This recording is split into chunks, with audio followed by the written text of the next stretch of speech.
औज़ु बिल्लाहि मिनश्शैतानिर्रजीम बिस्मिल्लाहिर्रहमानिर्रहीम। Second year physics के तमाम स्टूडेंट्स को खुशामदीद। आज एमसीक्यूज़ के सिलसिले में मैं आपके सामने आपकी बुक के chapter number 17 advent of modern physics के एमसीक्यूज़ लेकर हाज़िर हुआ हूँ, इस उम्मीद के साथ कि ये वीडियो आपकी आने वाले अपकमिंग बोर्ड एग्ज़ाम में बहुत कारआमद साबित होगी और आप इससे मैक्सिमम बेनिफिट उठाएंगे। तो आइए आगाज़ करते हैं हम अपने एमसीक्यूज़ का। ये पहला एमसीक्यू आपके सामने आ रहा है, जहां ये पास्ट ईयर में आ चुका है कि मोमेंटम ऑफ फोटोन का फॉर्मूला आपसे मांग रहा है कि बताइए इसका फॉर्मूला क्या होगा। यह उन्होंने 4 ऑप्शंस दिए हुए हैं। तो एज यू नो बेटा, photons are particles move with velocity of light. Packet of energy हैं जो स्पीड ऑफ लाइट से ट्रैवल करते हैं। तो आइंस्टाइन के मुताबिक इनकी एनर्जी mc² है और ऐसे प्लैंक को जब यूज़ किया तो E=hf। तो ये दोनों ही एनर्जी फोटोन की एनर्जीज हैं। तो मोमेंटम का फॉर्मूला बनाने के लिए हम इन दोनों को कंपेयर कर देंगे। जब कंपेयर करेंगे तो अब यहाँ से c² को ब्रेक किया और एक c आपका डिवाइड में आ गया hf/c। तो ये बन गया मास इंटू वेलोसिटी। तो मोमेंटम ऑफ फोटोन का फॉर्मूला अगर फ्रीक्वेंसी की फॉर्म में आएगा तो वो hf/c है। याद रहे फ्रीक्वेंसी का सिंबल f के वे न्यू भी यहाँ पर आ सकता है, लेकिन अभी जो ऊपर ऑप्शन दिए हुए हैं वहाँ पर फ्रीक्वेंसी की फॉर्म में मोमेंटम नहीं है, बल्कि वो वेवलेंथ लैम्डा की फॉर्म में है। तो इसके लिए हमें जो फॉर्मूला पढ़ते हैं कि v=f lambda, wave velocity wave frequency wavelength का रिलेशन। तो यहाँ क्योंकि वेलोसिटी ऑफ लाइट से ट्रेवल करते हैं फोटोन, तो v को c से रिप्लेस कर दिया f लैम्डा। और अब ऊपर आपका जो f/c जो आ रहा है ये अरेंज हुआ तो ये 1 लैम्डा के बराबर आ गया। तो ऊपर हम गए f/c को हटाया और 1 लैम्डा, तो h की डिवाइड में लैम्डा आ गया। इट मीन्स जो आपके पास सेकंड ऑप्शन है ये करेक्ट ऑप्शन है, momentum of photon in term of wavelength. उम्मीद करता हूँ ये एमसीक्यू आपको आसान लगा होगा। ये पास्ट ईयर में काफ़ी बार आ चुका है। ये मैंने सामने फोटॉन्स दिखाए हैं आपको, पैकेट्स ऑफ एनर्जी। चलते हैं आगे। नेक्स्ट एमसीक्यू आपके सामने आ रहा है और ये रिलेटेड है कॉम्पटन इफेक्ट। ये टॉपिक आपके रेडियो सिलेबस में शामिल है। कॉम्पटन इफेक्ट में आपको पता है कि यहाँ पर कोलिजन होता है, elastic collision between photon and electron. तो अब हम इस ब्लैंक को समझने की कोशिश करते हैं कि यहाँ एमसीक्यू में क्या कहा जा रहा है कि इलास्टिक कोलिजन होने के बाद या उसके नतीजे में फोटोन इलेक्ट्रॉन के कोलिजन होने के बाद अब क्या चेंजेस फोटोन में आएंगी, उसके हवाले से इन्होंने नीचे यहाँ पे 4 ऑप्शंस दिए हुए हैं। इनमें से पिक करना है करेक्ट ऑप्शन क्या है। तो ज़रूरी है कि आपको ये कॉम्पटन इफेक्ट पता होना चाहिए कि ये मैंने दिखाया है यहाँ पर कि फोटोन इंटरेक्ट करता है इलेक्ट्रॉन से और अपनी कुछ एनर्जी वो इलेक्ट्रॉन को ट्रांसमिट करता है, जिससे वो इलेक्ट्रॉन मूव करने लग जाता है और ख़ुद फोटोन स्कैटर्ड होकर आगे आ जाता है। तो जी ये फोटोन स्कैटरिंग के बाद आपको नज़र आता है। इसकी ख़ास बात यह है कि इसकी एनर्जी कम हो चुकी है, फ्रीक्वेंसी कम हो गई है, लेकिन इसकी लैम्डा यानी वेवलेंथ इसकी बढ़ गई है। और ये जो वेवलेंथ में इंक्रीज है यही कहलाता है कॉम्पटन इफेक्ट या कॉम्पटन शिफ्ट। तो अब ऊपर जो ऑप्शन आपको दिए हुए हैं उसमें पहला ही ऑप्शन आपका करेक्ट है कि wavelength of photon is increase, कि स्कैटरिंग के बाद जो फोटोन आगे जाता है उसका लैम्डा बढ़ जाता है लेकिन फ्रीक्वेंसी और एनर्जी कम हो जाती है। ये मैंने यहाँ पे कॉम्पटन शिफ्ट का फॉर्मूला भी लिखा हुआ है।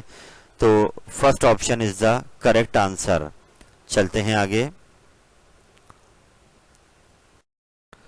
चैप्टर 17 का अगला एमसीक्यू आपके सामने आ गया है जो कि रिलेटेड है फोटो इलेक्ट्रिक इफेक्ट से। ये भी आपने थ्योरी पढ़ा है कि जिसमें फोटोन हम मारते हैं एक मेटल की प्लेट के ऊपर और फिर वो उसके इलेक्ट्रॉन को एक्साइट कर रिजेक्ट करता है उस प्लेट में से। तो इसमें ये होता है कि वो फोटोन जो हम स्ट्राइक करते हैं पूरा डेड हो जाता है और अपनी वो एनर्जी ट्रांसमिट करता है इलेक्ट्रॉन को और इलेक्ट्रॉन वहाँ से बाहर आते हैं। तो यहाँ पे सवाल क्या पूछ रहा है, आइए देखते हैं कि ये उसी फोटो इफेक्ट के रिजल्ट से मुतालिक है। The frequency of incident radiation corresponding to work function. तो ये हर्ट्ज ने एक्सपेरिमेंट करा था, उसने अपने रिजल्ट दिए। तो वर्क फंक्शन के बारे में बता दूं आपको मैं कि work function is the minimum amount of energy required to an electron to eject out from that plate. यानी इलेक्ट्रॉन को उस प्लेट से निकलने के लिए जो कम से कम एनर्जी दरकार है वो वर्क फंक्शन के बराबर है। तो यहाँ ये कह रहे हैं कि ऐसी फ्रीक्वेंसी जो वर्क फंक्शन के कॉरेस्पॉन्डिंग हम टर्म लगाएंगे तो उस फ्रीक्वेंसी को हम कहते हैं threshold frequency. Threshold frequency frequency के सेंस में हो गया, यानी बात यह है कि जो ऊपर से फोटोन आ रहे हैं हर फोटोन इलेक्ट्रॉन को इजेक्ट नहीं कर पाएगा, बल्कि एक ख़ास फ्रीक्वेंसी कम से कम उसके पास थ्रेशोल्ड के बराबर होनी चाहिए तो ये इलेक्ट्रॉन का इजेक्शन पॉसिबल होगा। अगर उसकी फ्रीक्वेंसी थ्रेशोल्ड से कम होगी तो इलेक्ट्रॉन को इजेक्ट नहीं कर पाएगा। और उसी को इस सेंस में ले लिया कि जब उसका थ्रेशोल्ड फ्रीक्वेंसी होगी तो it carries that energy which is equal to work function, यानी फ्रीक्वेंसी के सेंस में थ्रेशोल्ड हो गया, एनर्जी के सेंस में वर्क फंक्शन हो गया। तो ये इसी की कोरिस्पॉन्डिंग वर्क फंक्शन की कोरिस्पॉन्डिंग फ्रीक्वेंसी उसको कहते हैं थ्रेशोल्ड फ्रीक्वेंसी। ये फॉर्मूला भी दिया हुआ है कि फाई वर्क फंक्शन सिंबल है, H Planck constant, F naught threshold frequency. तो इसमें करेक्ट ऑप्शन आपका थ्रेशोल्ड फ्रीक्वेंसी है। चलते हैं आगे। एक और एमसीक्यू आ गया which is also related to photo electric effect. यहाँ पर आपसे ये हर्ट्ज ने कुछ रिजल्ट्स पेश कर रहे थे इस इफेक्ट में, तो उसमें जो रिजल्ट पूछ रहा है कि जो फोटो इलेक्ट्रॉन्स इजेक्ट आउट होते हैं उनकी तादाद किस फैक्टर पे डिपेंड करती है। यानी जो मेटल में से फोटो इलेक्ट्रॉन निकल रहे हैं फोटोन के स्ट्राइक होने के बाद वो उनकी अगर नंबर्स हमें बढ़ाने हो तो हमें फोटोन के साथ क्या करना होगा। तो रिजल्ट में दिया गया है कि जो फोटोन की इंटेंसिटी है अगर हम उसकी इंटेंसिटी को बढ़ाएंगे तो उसके नतीजे में जो इलेक्ट्रॉन वहाँ से इजेक्ट हो रहे हैं उनके नंबर्स इंक्रीज कर जाएंगे। तो जो फोटोन की तादाद फोटो इलेक्ट्रॉन तादाद वहाँ से निकलने की वो डिपेंड कर रही है फोटोन की इंटेंसिटी पर। तो intensity of incident light is the correct answer. अब यहाँ पेपर में ये ब्लैंक दो तीन अंदाज से अलग आ सकती है कि ये पूछ सकता है आपसे कि बताइए स्टॉपिंग पोटेंशियल को बढ़ाने के लिए हमें क्या करना होगा। तो उस सूरत में भी हमें फ्रीक्वेंसी को बढ़ाना होगा। जो फोटोन हम फेंक रहे हैं उनकी फ्रीक्वेंसी बढ़ेगी तो जो स्टॉपिंग पोटेंशियल है वो इंक्रीज करेगा। ऐसे ही एक काइनेटिक एनर्जी के टर्म में आ सकता है कि जो फोटो इलेक्ट्रॉन इजेक्ट हो रहे हैं उनकी काइनेटिक एनर्जी हमें बढ़ानी है तो हमें क्या बढ़ाना पड़ेगा। तो उस सूरत में हमें फोटोन की फ्रीक्वेंसी को बढ़ाना पड़ेगा, लेकिन क्योंकि यहाँ पर ये मांग रहा है उनकी तादाद नंबर्स को बढ़ाना है तो यहाँ पे हमें इंटेंसिटी को इंक्रीज करना होगा। तो इससे उनकी जो नंबर्स हैं वो बढ़ जाएंगे, लेकिन काइनेटिक एनर्जी उनकी वेलोसिटी पे फर्क इंटेंसिटी से नहीं पड़ेगा। चलते हैं आगे। अगला एमसीक्यू आपके सामने आ गया है which is related to a topic जो आपके लास्ट में है चैप्टर 17 के अंदर, पेयर प्रोडक्शन।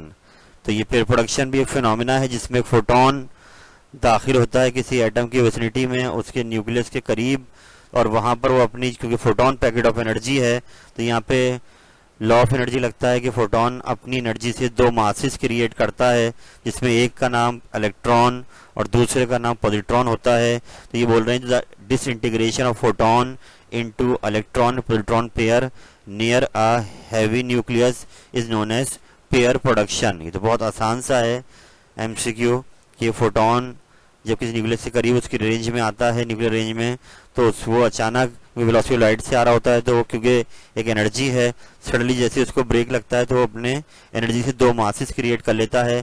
इस इफेक्ट को हम बोलते हैं पेयर प्रोडक्शन। चलते हैं आगे। अगला एमसीक्यू आपके सामने आ गया है जो क्योंकि बिल्कुल स्टार्ट में 17 चैप्टर में आप पढ़ रहे हैं फ्रेम ऑफ रेफरेंस। जब आप आइंस्टाइन की थ्योरी पढ़ेंगे और फिर गैलीलियो ट्रांसफॉर्मेशन पढ़ते हैं तो वहां पर फ्रेम ऑफ रेफरेंस के बारे में बताया जाता है कि फ्रेम ऑफ रेफरेंस एक कार्टेशियन कोऑर्डिनेट सिस्टम को कहा जाता है जहां पर कोई भी इवेंट अगर हो रहा हो तो उस इवेंट का एड्रेस वो बताता है कि वहां पर एक्स वाई जेड या टाइम के कोऑर्डिनेट्स क्या हैं। तो इस वक्त ये फ्रेम ऑफ रेफरेंस की टाइप के बारे में पूछ रहा है कि इनर्शियल फ्रेम ऑफ रेफरेंस किसे कहा जाता है। तो as you know inertial frame वो होता है जो या तो रेस्ट में होगा या मूव करेगा यूनिफॉर्म वेलोसिटी से, यानी उसके बाद एक्सेलरेशन नहीं होगी। तो इट मींस यहाँ चार ऑप्शंस दिए हुए हैं, इनमें से करेक्ट ऑप्शन आपका ये है मूविंग विद यूनिफॉर्म वेलोसिटी। तो फ्रेम ऑफ रेफरेंस या तो रेस्ट में होगा या फिर मूव करेगा यूनिफॉर्म वेलोसिटी से, वो कहलाएगा इनर्शियल फ्रेम। चलते हैं आगे। अगला एमसीक्यू फिर रिलेटेड है कॉम्पटन इफेक्ट से जो पर हम पढ़कर आए और वहां हमने देखा कि जब ये फोटोन टकराता है इलेक्ट्रॉन से तो फिर ये अपनी एनर्जी इसको इम्पार्ट करता है, कुछ इसकी फ्रिक्वेंसी फिर कम हो जाती है, एनर्जी कम हो जाती है और लैम्डा बढ़ जाता है। तो यहाँ देखते हैं यहाँ क्या कह रहा है कि कॉम्पटन इफेक्ट में जो स्कैटर्ड फोटोन है जी ये आगे निकल गया है, इसमें क्या चेंज आया। तो यहाँ पर जो तीनों ऑप्शन फिलवक्त उन्होंने यहाँ दिए हुए हैं ये तीनों ही सूट नहीं कर रहा है, तीसरी नन ऑफ द अबव लिया गया, यानी वो इसलिए नहीं सूट कर रहा है कि एक में ग्रेटर फ्रिक्वेंसी ये तो मुमकिन ही नहीं है, सेकंड में ग्रेटर फ्रिक्वेंसी मुमकिन ही नहीं है, स्मॉलर फ्रिक्वेंसी इसकी ज़रूर होती है मगर आगे यहाँ आना चाहिए था ग्रेटर वेवलेंथ। वेवलेंथ स्मॉल नहीं होगी, फ्रिक्वेंसी कम हुई है तो वेवलेंथ बढ़ेगी। जैसे करेक्ट ऑप्शन का बनता तो ये बनता smaller frequency and greater wavelength, इसलिए मैंने यहाँ पे नन को अलग कर दिया है। चलते हैं आगे। एक बार फिर ये रिलेटेड हो गया कॉम्पटन शिफ्ट से, कॉम्पटन इफेक्ट से, कि यहाँ ये पूछ रहा है कि कॉम्पटन जो शिफ्ट आती है फोटोन की वेवलेंथ में जो इंक्रीज आता है वो किस पे डिपेंड कर रहा है। तो ये फॉर्मूला आप देख सकते हैं, एच प्लैंक कांस्टेंट है, एम नॉट इलेक्ट्रॉन का रेस्ट मास है, सी वेलोसिटी ऑफ लाइट है, जो तीनों ही कांस्टेंट्स हैं। इट मींस ये डिपेंड कर रहा है सिर्फ इस थीटा पर।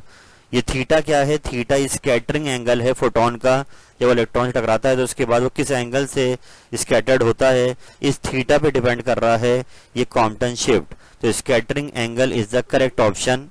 चलते हैं आगे। अगला सवाल आ गया है और रिलेटेड है पेयर प्रोडक्शन से। ये आपने थ्योरी में पढ़ा है कि हर फोटोन पेयर जनरेट नहीं कर पाता, बल्कि एक खास एनर्जी होती है which is called rest mass energy. Electron के लिए वो होती है 0.511। तो क्योंकि अब यहाँ पे पेयर जनरेट हो रहा है तो 0.511 इलेक्ट्रॉन के लिए, 0.511 मेगा इलेक्ट्रॉन वोल्ट पॉजिट्रॉन के लिए। तो ये दोनों जब ऐड करें तो ये हो गया 1.02 मेगा इलेक्ट्रॉन वोल्ट।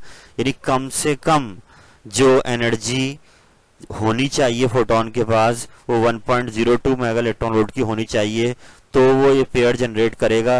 अगर वो इससे कम एनर्जी लेकर जाएगा तो वो ये पेयर जनरेट नहीं करेगा। चलते हैं आगे। ये एमसीक्यू मैंने ऐसी एहतियातन डाल दिया है कि पास्ट ईयर में काफी बार आ चुका है। डी ब्रॉगली वेवलेंथ खैर रिड्यूस सिलेबस में मुझे नजर नहीं आ रहा है, तो ये नहीं है टॉपिक, फिर भी आप इसको याद रखें कि डी ब्रॉगली ने कहा था कि हर पार्टिकल के साथ एक वेव एसोसिएट होती है और उसकी वेवलेंथ का फॉर्मूला उसने दिया, मैटर वेव भी कहलाती है एच अपॉन एम वी।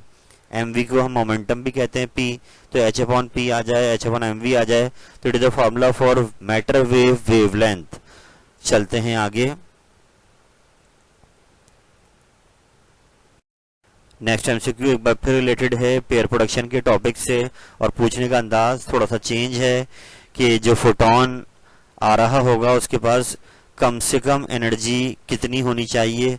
तो ये 2m0c² is the correct option because m0c² is the rest mass energy of an electron. तो इसका डबल, क्योंकि इलेक्ट्रॉन भी क्रिएट करना है, पॉजिट्रॉन भी क्रिएट करना है, तो 2m0c² ये 1.02 मेगा इलेक्ट्रॉन वोल्ट के ही बराबर है। बस सवाल पूछने का अंदाज थोड़ा चेंज हो गया, तो यही आपका करेक्ट ऑप्शन है कि इससे कम एनर्जी का फोटोन के पास होगी तो ये इफेक्ट नहीं करेगा। चलते हैं आगे। तो यहाँ पे एक इंट्रो आ रहा है फोटोन के हवाले से। आपको पता ही है फोटोन लाइट की पार्टिकल नेचर को शो करता है, पैकेट ऑफ एनर्जी है, लेकिन इसका खुद का कोई चार्ज नहीं है। फोटोन जो है इंटरेक्ट करता है किसी भी चार्ज या न्यूट्रल पार्टिकल के साथ, लेकिन इसका अपना रेस्ट मास 0 होता है। तो यहाँ पे ये पार्टिकल की इसने क्वालिटीज बताकर और ये उनका नाम पूछ रहा है कि मैं किसकी बात कर रहा हूँ, तो photon is the correct answer. यानी इस पार्टिकल का कोई चार्ज नहीं होता, कोई रेस्ट मास नहीं होता और ये इंटरेक्ट करता है चार्ज और न्यूट्रल पार्टिकल दोनों के साथ, तो photon is the correct answer. एक बार फिर फोटोन की प्रॉपर्टी आ गई कि इसका रेस्ट मास 0 होता है, तो ये बहुत इजी है, कैरेक्टरिस्टिक है फोटोन की कि इसका रेस्ट मास 0 है। ये नेक्स्ट एमसीक्यू रिलेटेड हो गया आइंस्टाइन की स्पेशल थ्योरी ऑफ रिलेटिविटी से, जिसके 4 रिजल्ट्स आपने शुरू में पढ़े हैं। तो यहाँ पे ये मास वेरिएशन के हवाले से एक एमसीक्यू आ गया है कि यहाँ पर ही कहा जा रहा है कि अगर कोई पार्टिकल स्पीड ऑफ लाइट से चलना शुरू कर दे तो बताइए अब उसका जो मूविंग मास है वो कितना हो जाएगा। तो यहाँ पर मैंने मास वेरिएशन का फॉर्मूला लिखा आपके सामने और फिर ये बताया कि अगर जो है वो पार्टिकल वेलोसिटी ऑफ लाइट से चलता है इस सवाल की अकॉर्डिंग, तो v इक्वल हो जाएगा c के। तो तो हम फॉर्मूले में जाएंगे और v की जगह पे c रखेंगे। सी स्क्वायर कैंसिल होके 1 - 1 0 बच गया। और आपको पता है कि मैथ में अगर किसी नंबर को 0 से डिवाइड करें तो वो इन्फिनिटी हो जाता है। इट मीन्स इनफाइनाइट हो जाएगा उस ऑब्जेक्ट का मास जो वेलोसिटी ऑफ लाइट से ट्रेवल करेगा। तो इनफाइनाइट या infinity is the correct option.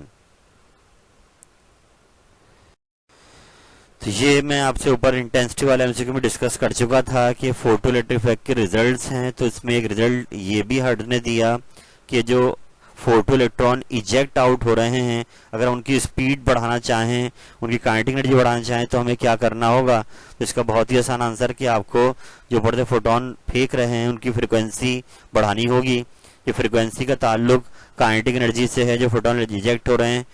इससे पहले वो ब्लैंक आई थी नंबर ऑफ फोटो इलेक्ट्रॉन अगर बढ़ाने हो तो हम इंटेंसिटी बढ़ा रहे थे, लेकिन अब यहाँ पे काइनेटिक एनर्जी या स्पीड की बात हो रही है। ये ग्राफ भी मैंने यहाँ शो कर दिया है कि काइनेटिक एनर्जी और फ्रिक्वेंसी का डायरेक्ट रिलेशन है। जैसे जैसे फ्रिक्वेंसी बढ़ती रहेगी तो जो फोटो इलेक्ट्रॉन इजेक्ट हो रहे हैं उनकी काइनेटिक एनर्जी भी बढ़ती रहेगी। तो frequency of radiation is the correct answer.